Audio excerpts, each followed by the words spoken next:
kilometra ose 30 minuta larg nga qyteti i bukur i Korçës ndodhet një fshat edhe më i bukur. Është i njohur, është i vjetër dhe në periudha të caktuara ka patur historinë e tij të artë.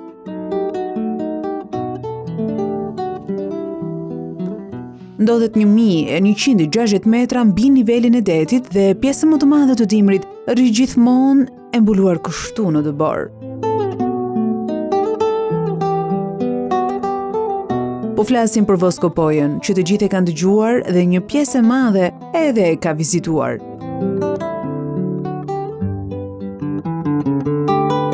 Nëse një pjesë e vendeve janë vetëm të bukura, Voskopoja nuk është vetëm kaq.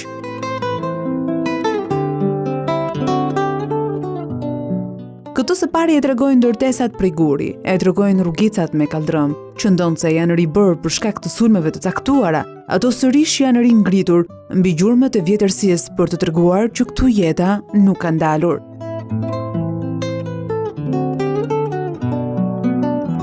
Nëse Voskopojën e ke parë në verë, e kupton që në atë periudhë ky vend është më i gjallë, plot ngjyra, i freskët me jeshin që i dhurojnë edhe kodrat që e rrethojnë pothuajse në secilën faqe, por në dimër vizita është tjetër.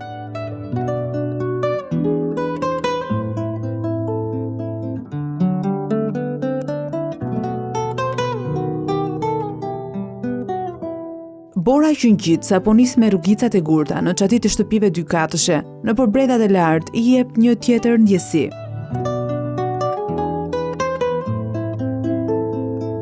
Veloja e bardhë, këtij vendi shkon kaq shumë, me kishat përreth që ashtojnë ndjesinë të shenjtës, të paprekurës, të bardhësisë që të shploth syt dhe të jep ndjesinë e paqes.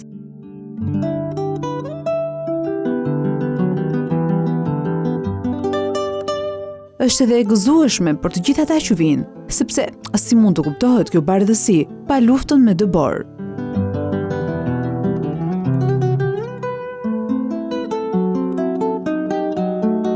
Edhe më e bukur kur pas luftës rehatohesh afër xhaxhive të ngrohtë.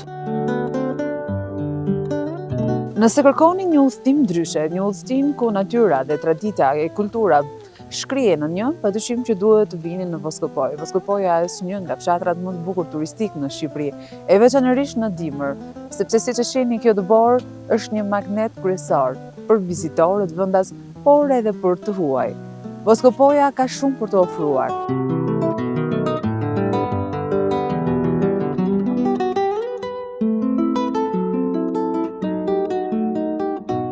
Ndërsa ata që duan të përjetojnë aventurën, sigurisht duhet të përgatiten me mjetet e duhura. Mos u surprizoni, kur edhe nëse e bëni, prap jo çdo gjë të shkojë sipas planit, ashtu siç na ndodhi edhe ne. Sepse këtu natyra e ndërthurur me motin kanë kapriçot e tyre. Por prap se prap Voskopoja nuk të lë kur bosh. Veçanërisht kur do të mësosh për historinë dhe kulturën e saj, bëu gati të përhumbësh. Sepse ky fshat që shihni sot, gjatë shekullit të 17, ka qenë një qendër e rëndësishme. Dokumentet historike e tregojnë kështu Voskopojën.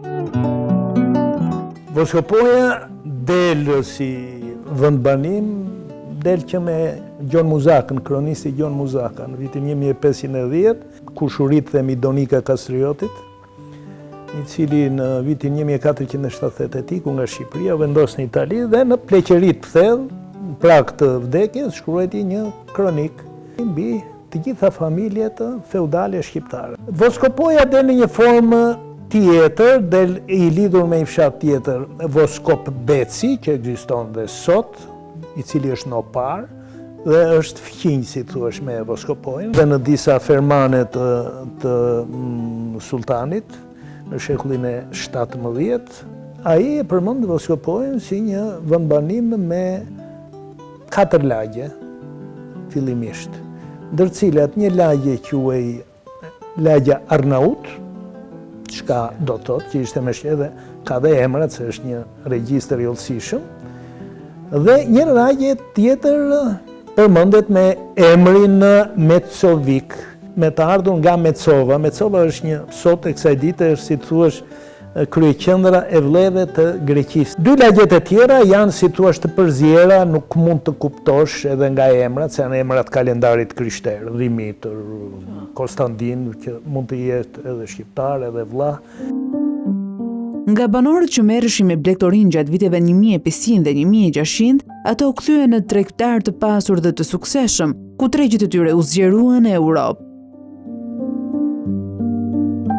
Ndryshimi i madh ndodh pikërisht nga mesi i shekullit të 17, kur fillon të flitet për tregtarët e Voskopojës.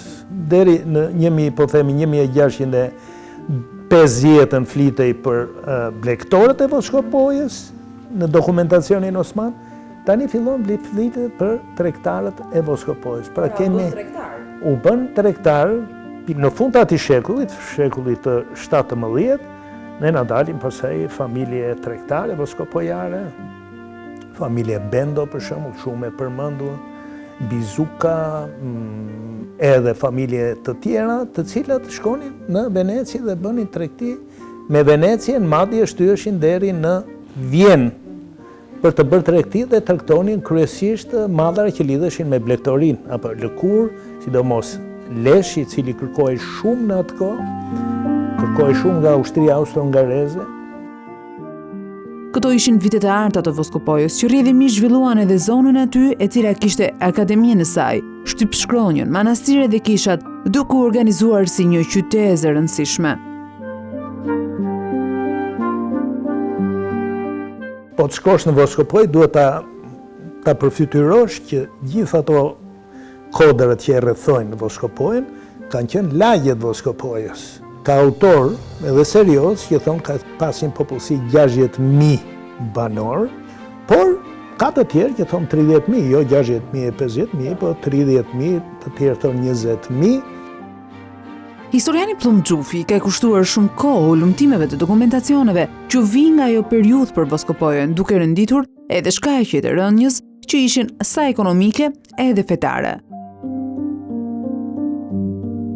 1735 u bë një paqe, si thua, përfundimtare midis perandorisë austro-hungareze dhe perandorisë osmane. Dhe kjo solli pikërisht këtë krizë të Voskopojës dhe tregtarëve të Voskopojës, të cilët bënë një tregti që ishte normale në atë kohë, po është dhe sot kjo, kur prodhuesi i mallit, i leshit në këtë rast, ja çonte tregtarit voskopojar, ai e tregtonte, paguante të gjitha detyrimet edhe të konsullatës veneciane në Durrës, paguante edhe detyrimet e, si thua, edhe në shtetin ku hynte, doganore e të tjera, kur realizoi gjithë cikli i plot, deri në shitjen e mallit, tregtari i paguante. Mirë, po çfarë ndodhi në momentin që u ndërpre, si thua, kërkesa për lesh, tregtarët ngelen borxhli ndaj prodhuesve të leshit, sepse nuk u shit më malli, apo jo, dhe ky proces zgjati një 10 vjet të mirë, dhe u shtua numri i tregtarëve që ngelen borxhli ndaj prodhuesve të leshit. Zhvillimi i saj ka qenë marramendës, do të thosha, në raport me atë çka kishte rreth e rrotull Voskopojës, sepse duke qenë që Voskopoja bënte pjesë në patriarkatin e Ohrit në atë kohë, u zhvillua si një qendër kishtare autonome nga Patrikana e Stambollit. Dhe një nga arsyet, thon historian serioz, i shkatërimit Voskopojës është edhe kjo kontradikta fetare midis Ohrit dhe Patrikanës së Stambollit. Për historianin Plum Xhufi, Voskopoja është parë më shumë kulturalisht se sa historikisht, duke lënë hapësirë që studiues të vendit Çin të keq interpretojnë faktet e historisë. Për fat të keq, Voskopoja është parë vetëm në aspektin, themi, kulturor. Dhe historiografia edhe jona e ka ndjekur në një farë mënyre rrugën që ka qarë historiografia greke. Historiografia greke ka punuar shumë ka botuar për Voskopojen, është munduar të nxjerrë si një Voskopoja ka qenë një ishull i ndritur mes barbarisë shqiptare. Voskopoja ka qenë Parisi i Ballkanit, ka qenë vendi i rilindjes greke, gjëra të cilat nuk i gjen dokumentacioni absolutisht në Voskopoj, dalin emra, familje, thashë absolutisht nuk del asnjë familje greke. Konfuzioni i cili edhe është shfrytzuar nga një lloj historiografie e tipit nacionalist, të themi, e vendeve përreth. Voskopoja është një pjesë e një ambienti shqiptar.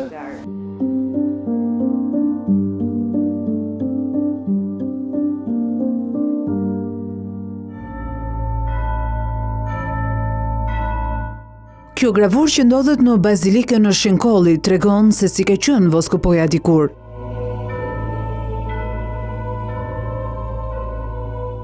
Voskopoja si pas gravurës, sot është kjo.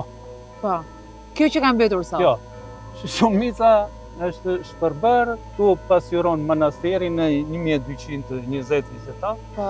Edhe çdo kryqë simbolizon don kisha në për lagje. 12 lagje me nga 24 kisha. Pas ka pasur një arkitekturë të mbyllët urbanistike. Po. Rruga kryesore ishte për bëheshe transporti me karvane që bënte lidhje me Venetikun, po. Në Durrës, në Berat, në Voskopoj, këtu në jug me Janinën dhe në lindje me Selanikut deri në Konstantinopol. Me gjithë qendrat e rëndësishme të asaj kohe. Po.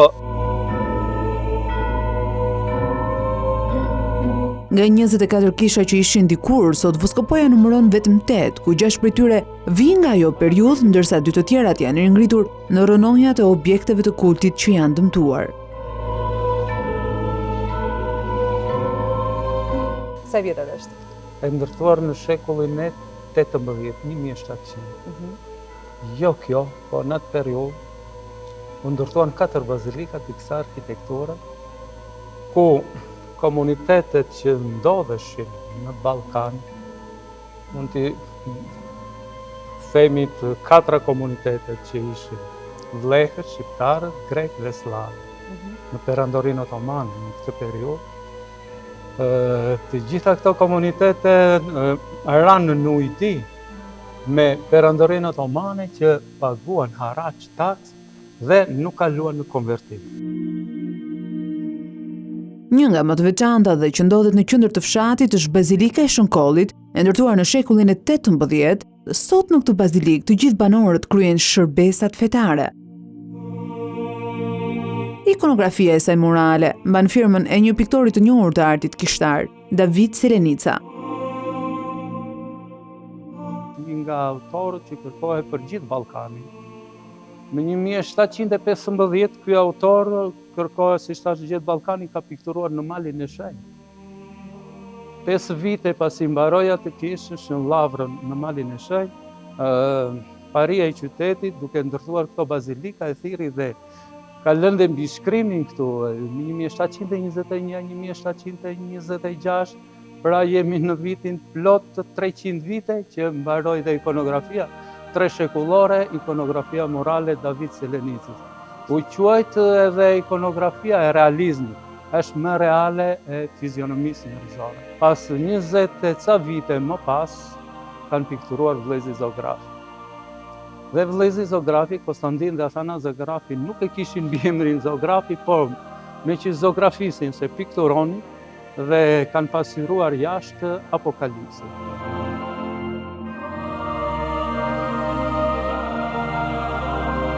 Po në qendër të fshatit ndodhet një tjetër objekt kulti, tepër i rëndësishëm edhe ky monument kulture, Bazilika e Shënmërisë.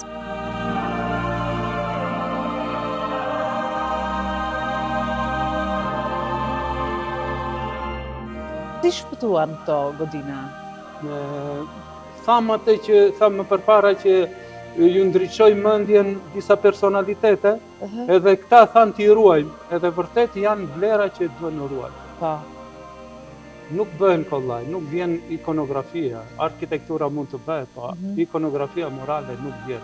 Ikonografia morale, unë kam përshtypjen se i përket asaj periudhe, apo jo? Po, tre shekullore. Ndërsa kjo këtu është Pjesë të ikonostasit, do në ato që janë të vjetra, kurse ikonografia që duke ikonat janë të reja. Të reja. Kjo këtu, pjesa poshtë? Të restauruara një pjesë, këto janë të vjetra. Këto janë të vjetra.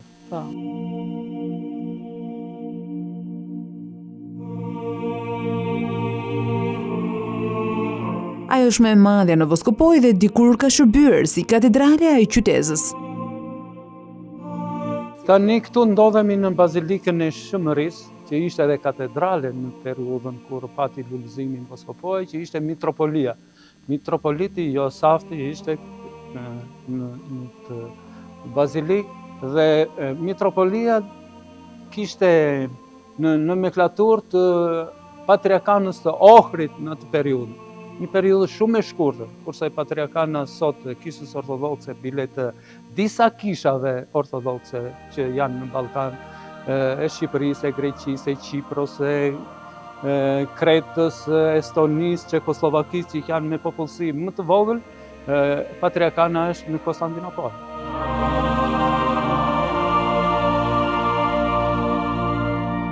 Të dhëna tregojnë që dikur çdo lagje kishte dy kisha.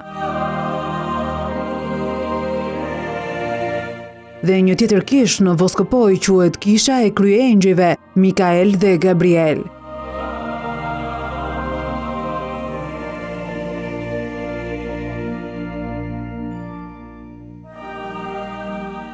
Në Bazilikën e kryengjëjve, kështu quhet. Kryengjëjve Mikael dhe Gabriel. Janë të një arkitekture. Pra si që shikoni, këto janë si që hajati që ishim në shënkolli pa u dëmtuar.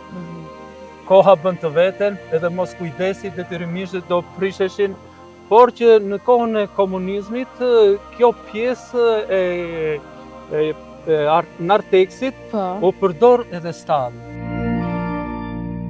Gjatë komunizmit kjo kish u kthye në stallë për bagëtit, pastaj koha dha efektet e saj, të cilat vetëm para 2 vitësh u rikonstruktuan nga Ministria e Kulturës. Këtu vendosën flera kimike dhe atje u bë stallë. Aty lart. Për bagëtit, po, narteksit. Po, lavdi Zotit që i kemi se nuk u prishën nga themelet, se u mbush me ujë këtu brenda, nuk ishte kullim, çfarë binte nga jashtë binte brenda, po falë Zotit sot e kemi në këtë. E veçanta e saj është arkitektura e njëjtë është, por ikonografia si thamë përpara se ikonografia murale e David Selenicës është më e plotë, kurse kjo, shiko sa më asketike në një vend që thamë 2 piktura, këtu janë bërë 3 edhe më shumë. Po kjo e pikturuar prej? Enigma. Nuk e di se kujt është.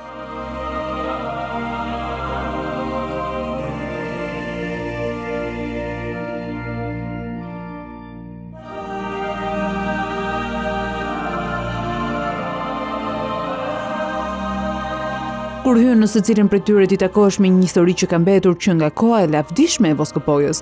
Takohesh me artin e mjeshtrave të asaj kohe, ku sigurisht kupton se sa i rëndësishëm ka qenë dhe vazhdon të jetë besimi për banorët.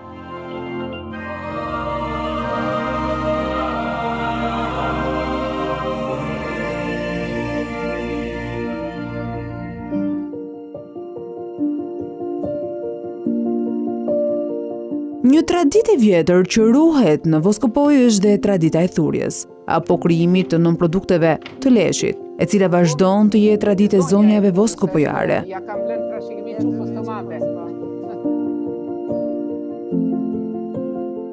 Është një fshat turistik, kushdo që vjen e pëlqen këtë vend të bukur që kemi. Është dhe më bukur kur njohim traditat e fshatit. Dhe një prej traditave mbani ju gjallë që është... I mbajmë, na i kanë lënë prindrit edhe fëmijëve tani ja u kemi lënë këtë lloj tradita, të punuara me grep, me shtiza, veglën që themi neve e kemi patur traditë dhe ja u kemi lënë dhe çupave tona. Kjo është e vjetër besoj, apo jo? Po, e vjetër shumë. Sa e vjetër është? E vjetër, mund të them edhe 50 vjetë që është trashëgimia tonë e Veglës. Çfarë punoni aty? Aty punoj me qilima, rrugica, belenza me flok që i themi ato, shorga në gjuhën tonë. Është Voskopoja shumë e njohur për këtë? Shumë e njohur. Është një zëje që e bënin të gjitha gratë në Voskopoj dikur? Të gjitha në moshën tonë. Në moshën e re tash varet se na u larguan më shumë fëmija në ikën në përpunë. Jurgjia Zguri është 75 vjeç dhe ka mësuar të punojë në Vegël, siç e therasin ato, që kur ka qenë 15 vjeçe dhe që nga ajo kohë ajo nuk ka ndaluar kurrë. Ju punoni akoma në Vegël? Punoj. Të merr shumë kohë? Po, durim. Do durim? Kush merr më shumë kohë? Cilat nga produktet?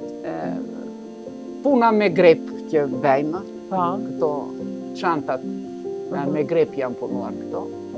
Duan durim centrot e tavolinave, duen lloj-llojeshëm. Kur keni filluar ju të punoni për herë të parë? Që kur kam qenë 15 vjeçe. 15 vjeç? Sa vite keni që punoni tani? Një jetë. Një jetë.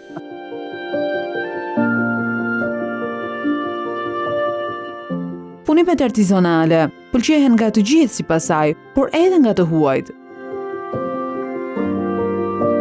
Realizimi i produkteve varion që nga ato që janë të vjetra dhe të domosdoshme për shtëpit deri tek produktet që preferon më shumë tek të rinj, siç janë çantat. Këto janë të vjetra tona, çorgat që kemi bërë, edhe kanë shumë punë që ti bësh këto çorga. Këto janë të vjetra. Edhe i shtojmë në divane, në dhoma, shumë bukur. Sa kohë merr? Do shumë punë. Për të punuar? Do shumë punë. Mund të them që të bëj një çorgë ashtu do një muaj që ta bësh të gjitha me dorë. Edhe këto, të tëra të punuara me grep. Të tëra këto gjëra që kemi punuar dhe këto. Këto preferohen më shumë nga grupë mosha të reja. Këto janë shalle shumë të bukura. Ka plot që i bëjmë të tëra dhe kjo me dorë punuar.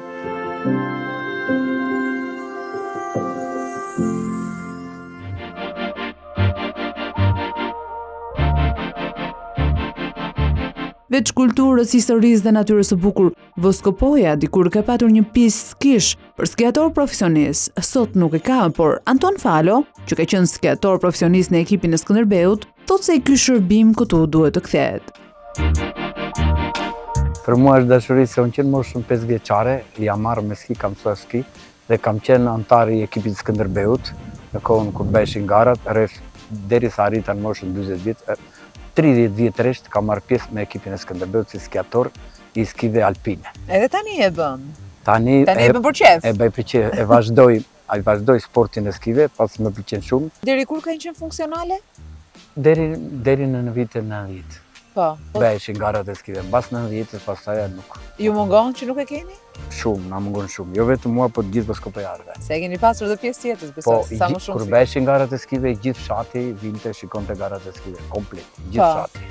Edhe gjallëroheshe, një javë vinin 3 skiatorë nga të Shqipëria, flinin në ish kampi punëtorëve ose në kampi pionerëve, bënin mbrëmje, aktivitete, gjallëroheshe gjithë të fshati. Madje, pista e skive në Voskopoj është e rëndësishme për vetë fokusin turistik që ka marrë kjo zonë. Është shumë e nevojshme për Voskopojën, po dhe për Shqipërinë, që të ketë një pistë të Mirfield dhe duke këtu mund të bashkojnë të dyja pistat nga sheshi i qenëve që quajmë ne deri te Pelteku dhe shkon me një gjatësi rreth 3 ose 4 kilometër. Duhet një investim i Mirfield, po të bëhet rruga dhe një teleferik, kjo e bën një pistë shumë të mirë. A ka një projekt? Apo është thjesht një ide? A ka një propozim? Po, vite më parë është folur, por aktualisht nuk ka asnjë projekt në zhvillim. Ne presim të ketë një investitor, kryesisht privat, që të vijë jeti gatshëm të investoj si për Voskopojën, po dhe për turizmin dimror të Shqipërisë. Skiatori që takuam më parë, në fakt ka edhe një histori të bukur, sepse është një nga familjet më të vjetra voskopojare.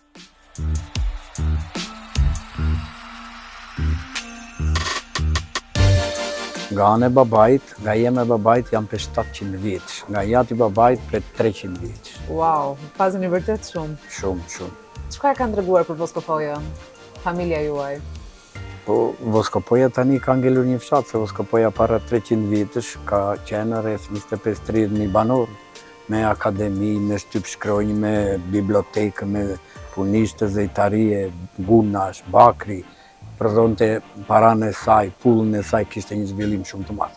Flasim për vitin 1769, kur ishte edhe shkatrimi i parë. Ai tregon trashëgimin që ka lënë familja dhe ato që janë folur në breza gjithmonë për Voskopojën. Çfarë ka një traditë veçantë Voskopoja që është trashëguar që nga ato kohë? Po mikpritje mikpritje voskopojare, pse këto gatimet e lakrorin kemi traditën edhe historinë, kulturën. Po tani të themi të vërtetën shumica e turistëve shqiptare me shumë nuk janë dhe kaq shumë pas natyrës dhe pas historikut. Tuajt janë më shumë të dhenë pas historikut të Voskopojës. Edhe dalin shëtitje në përkisha, në kështu tuajt më kërkojnë gjithmonë të dhena për Voskopojë.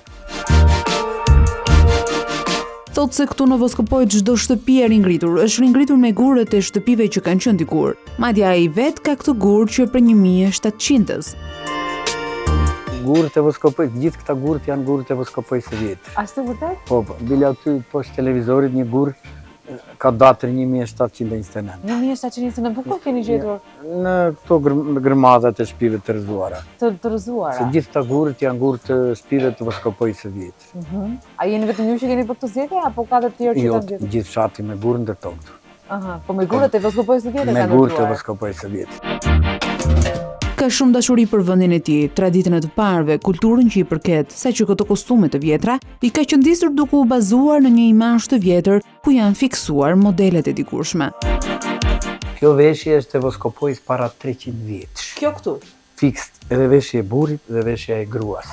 Këto tani kemi bërë neve janë të reja, po në bazë të gjithë fotografive që kishim nga Voskopoja e vjetër të veshjeve, i punuam neve me specialistë. Basi nga Voskopoja e vjetër, nga veshjet e vjetra të Voskopojës nuk ka ngelur nga. Nuk ka mbetur asgjë. Jo, Pra ju i keni rikrijuar nga fotot. Nga foto. Ndërsa Panajotfalo ka një histori të bukur suksesi. Pasi emigroi në Greqi, në Zakynthos, dhe arriti të ngreja atje çdo gjë nga zero, me të gjitha të mirat siç thot dhe vet, vendosi të kthehej në vendin e tij. Janë 6 vite që jam kthyer këtu në vendlindjen time, edhe kam hapur një biznes familjar. Voskopoja është një vend i bukur, vend i mirë, është vendlindja time dhe për punën e turizmit çdo vit, domethënë e frekuentojnë më shumë njerëz, më shumë klientë. Përse vendosni që tu ktheheni? Ju keni një histori të gjatë edhe pune dhe eksperiencë në një vend tjetër, jashtë. Po, ishin shumë vite edhe ishte një punë e madhe, domethënë që bëra në një vend tuaj, por vjen një ditë dhe të pëlqen vendi tënd. S'ka më mirë se të investosh në shtëpinë tënde, në vendin tënd. Këtu ndjej qetësinë, ndjej shpirtërisht jam shumë i qetë, jo si në një vend tuaj, edhe ndjem i lumtur në shtëpinë time. Sigurisht, Voskopojën nuk i gjeti ashtu siç i kishte lënë në vitet 90, ndaj vendosi që kursimet e një jete t'i hidhte në vendin e të parëve dhe vendlindjes së tij. Shiko, unë vinja kur kthehesha, domethënë që ktheheshim që nga emigracioni, e shikonja se është në Voskopojë. Se nuk është e lehtë, domethënë të krahasosh Voskopojën e viteve 90 kur ikëm neve, që ikëm që e lam Voskopojën, edhe ta krahasosh me Voskopojën e tanishme, Voskopoja, që është sot. Do të them edhe një diçka, domethënë është një mes familjes time. Kur i them djalit tim, unë do ik në shtëpinë time në Voskopojë. Më shikon, ngre kokën, nuk më kthen përgjigje, po më shikon me një kështu ku do vesh, më thotë mua.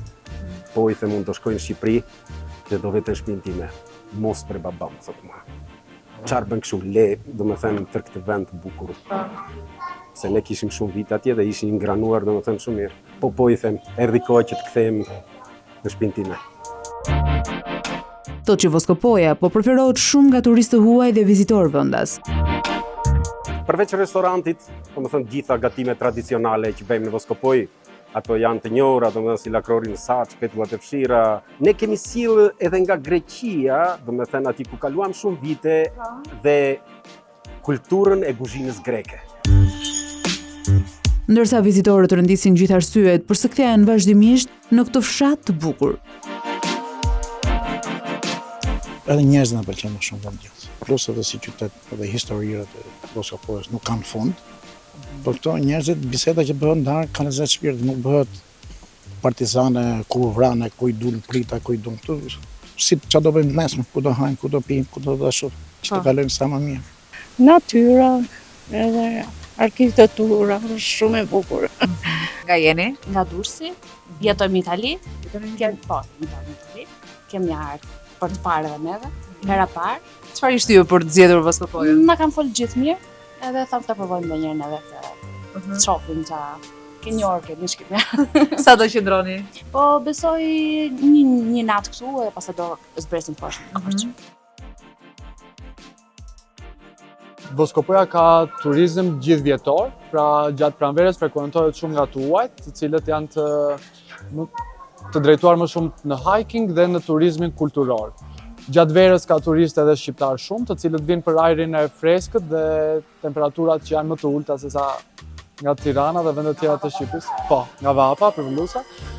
Ndërsa gjatë dimrit mirë, çdo fundjavë pothuajse është mbushur plot me turistë dhe fundviti, viti i ri ka qenë i mbingarkuar.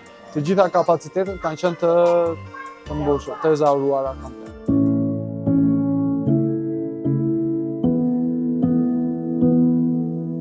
Dhe në këtë tur sa historik dhe kulturor, kuptojmë se Voskopoja mbetet një nga destinacionet më të bukura dhe të rëndësishme të vendit tonë. Një qendër ku lulëzoi arsimi, tregtia, jeta, ku trashëgimia e saj flet me objektet që ka lënë pas, me kisha dhe afreske të rralla. Voskopoja na tregon se nëse do të njohim historikun e vendit tonë, do të mësojmë se nuk është vetëm një fshat i bukur, por një simbol i kulturës dhe i qëndresës.